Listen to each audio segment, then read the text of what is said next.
Yan. So, ayan ang ating clearance. Yung naipit na plastic gauge. Diba? Susukatin natin ngayon gamit yung ating panukat sa plastic gauge mismo. Yan.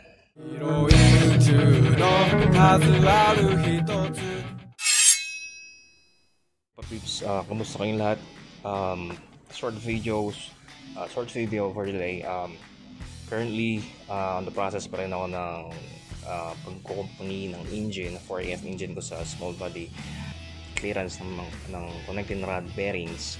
At the same time, yung main journal bearing oil clearance ng ating crankshaft. So, para masukat yan, gagamitan natin siya ng manual. So, based dun sa manual, andyan.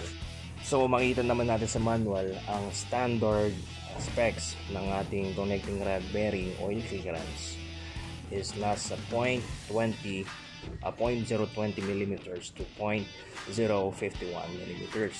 Ang ating limit ay is 0.08 mm. So, pag lumagpas o na-reach natin 0.08, medyo malawang na yung clearance natin, medyo hindi na maganda ang ating oil pressure. At the same time, dun sa ating main journal, standard specs ng ating main journal bearing oil clearance is nasa 0.015 mm to 0.033 mm. So, dapat nandun lang sa range na yon ang clearance, ang oil clearance natin dun sa ating bearings. And then, para masukat natin yon, gagamitan natin siya ng plastic gauge. Pero, yun nga, ang limit ay nasa 0.1 mm. Alright? So, ayun ang ating susundan, yung ating manual. Kaya nandyan yan, para meron tayong reference, hindi yun nanguhula lang tayo. And, of course, para masukat natin yung clearance na yon, hindi naman natin pwedeng gamitanan ng ibang tawag dito, ng feeler gauge or any tools, diba? Dahil nga clearance yon sa bearing. Ang gagamitin natin dyan ay yung ating yan, plastic gauge. So, tulad nga nasabi ko sa inyo, nag-range siya sa ng 0.015 to 0.033 doon sa main journal, tapos doon sa bearing ng connecting rod bearing oil clearance is nasa 0.020 to 0.051. So, pasok ang kulay green na plastic gauge.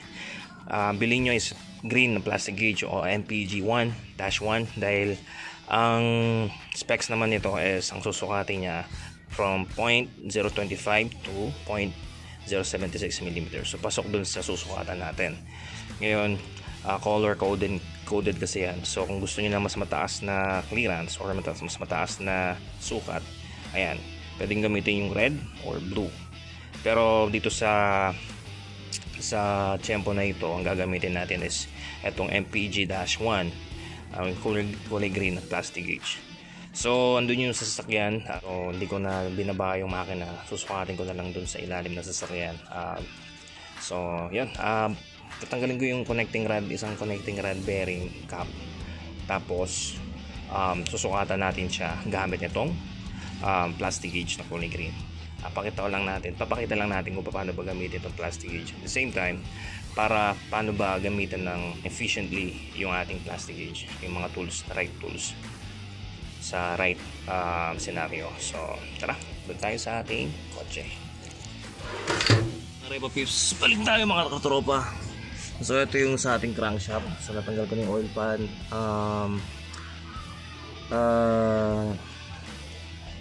Well, naka-schedule sa akin to na sukatin yung mga oil clearance na main journal bearing, at the same time yung ating connected na oil bearing clearance.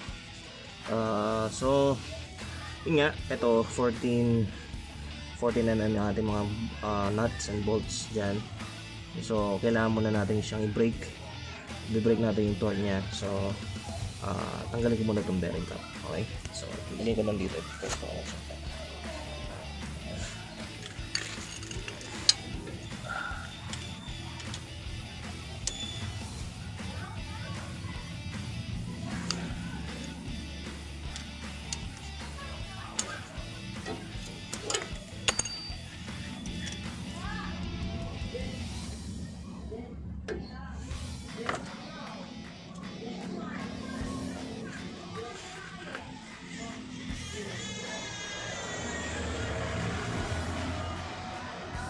sasaluyin nyo ng isang kamay o ng daliri nyo habang tinatanggal yung nut para hindi matanggal. Yan. Tapos pwede nyo natanggalin yung bearing cap. Yan. So ayan, visual check nyo kung meron siyang damage. Sa tingin ko dito meron siyang konti, parang kailangan nyo talaga siyang palitan, pero well, para sa benefit of the doubt, diba, kailangan natin siyang i-check, double check. So yan, dinaklas ko siya ngayon. Inspect ko siya visually, tapos lilinisin ko yung langis, lilinisin ko yung paligid yan ng malinis na basahan. At the same time, yung ating bearing cap o ating bearing, lilinisin din natin yan. Well, susukatin ko siya kung nasa specs pa siya. Tapos malamang sa malamang wala na sa specs to, pero mas maganda yung may sukat pa rin tayo ng plastic, kaya natin binigyan sila. So linisin ko muna siya ng malinis na basahan, balik tayo. Visually inspected, ayan, makikita natin na may damage siya, which is hindi yan tolerable. So kailangan na talagang palitan ng mga connecting rod bearings natin. Yan, so dapat walang ganyang damage. Well, yun nga, para lang makapakita natin yung paano ba paggamit ng plastic gauges, itatry natin dito sa tinanggal kong bearing cap, bearing niya, bearing yan. Lilinisin ko muna, punasan ko muna ng basahan, tapos pati yung sa ating journal, sa ating crankshaft. So yan, napunasan ko na ng basahan, ayan nga, may damage yung ating connecting rod bearing, so talagang palitin na. Ito malinis na rin. Sasalpak natin yung bearing, pero bago ang lahat kailangan nating ipasok yung plastic gauge natin. So kuha tayo ng kapiraso, susukatin lang natin yung gano yung width nyan, yung lapad nyan, tapos puputol tayo sa plastic gauge, tapos ibabalik natin yung bearing cap, ibabolt natin ulit, at kailangan ito-torque natin siya doon sa tamang torque specs based sa manual para makita natin yung oil clearance ng ating connecting rod bearing. So teka lang,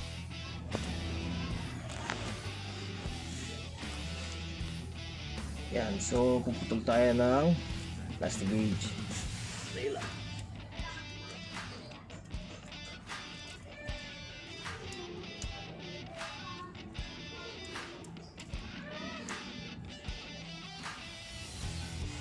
yan, tapos sukatin yung lapad niyan.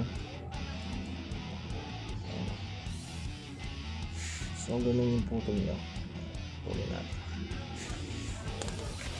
Yan. So ilalagay natin yung plastic gauge dito sa bearing, pero para may lagay ko yan dahil nga nakahiga tayo, ipapatong ko na siya dito sa may bearing cap natin. Tandaan nyo, pag tinanggalin yung connecting rod bearing cap, may numbering yan. Yan, number 3. So yung numbering yan nakatapat doon sa likod ng kotse. So ganyan yan. Yan, so ilalagay ko sa ibabaw ng bearing cap. Yan, dapat hindi gagalaw, kailangan step. Yan. Sa ganda lang.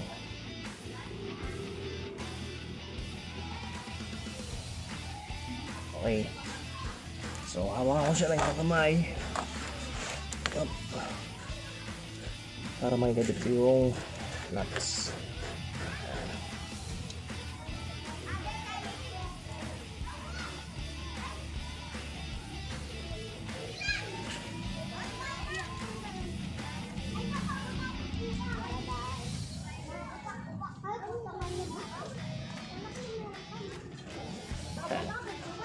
So based sa manual, ang torque specs ng connecting rod to connecting rod bearing ay 36 foot-pounds. Pero tayong torque wrench, gagamitan natin siya ng torque. Nakakuha na ako ng torque wrench. 36 foot-pounds ang settings ng ating connecting rod bearing. Sana na.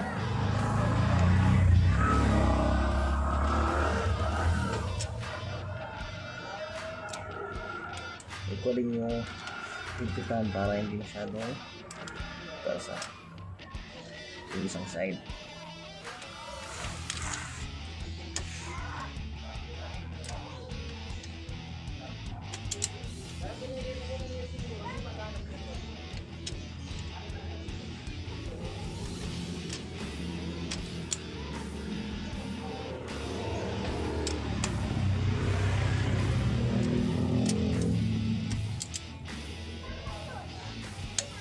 Okay, nakatok na sa kabila. Okay, double check.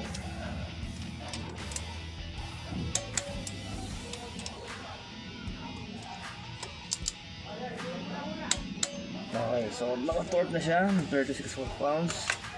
Ngayon, naipit na yung ating connecting, yung ating plastic gauge, right? Tatanggalin na natin itong nut ng ating bearing cap para ma-check natin yung size ng ating plastic gauge kung gaano ba kasi siya kalapad na napitpit. So nga kanina tinort natin, ngayon naman ay tatanggalin natin siya ulit. Gagamitin natin siya ng power handle para ma-break natin yung torque na nilagay natin.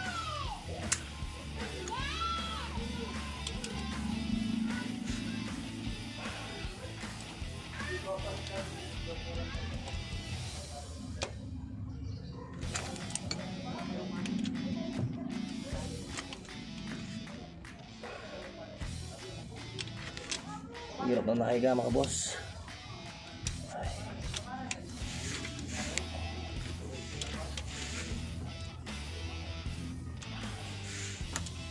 Once maluwag na, pwede mo nang kumain yan.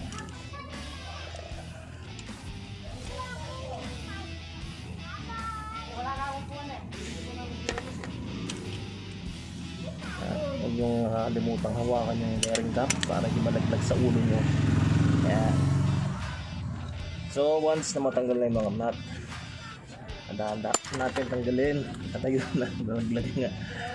Ayan, so ayun natin plastic gauge. So naipit na siya, yan. Dahil lang may ilaw kasi. Yan. So naipit yung ating plastic gauge, right? And then ayun ngayon ang susukatin natin doon sa kanyang gauge. Ito.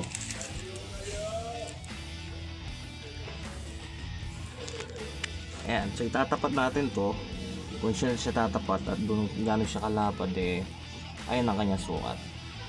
Ayan mga guys, yan yan, natanggalan natin yung ating bearing cap.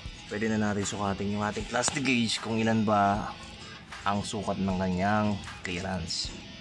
So ayan. Ayan, so ayan ang ating clearance, yung naipit na plastic gauge, di ba? Susukatin natin ngayon gamit yung ating panukat sa plastic gauge mismo. Ayan. Sa 0.25 ay 0.025, pasok siya sa 0.025, between 0.025 saka sa 0.038. So kaya pa naman yung clearance. Ayan. So pasok siya sa 0.025 mm.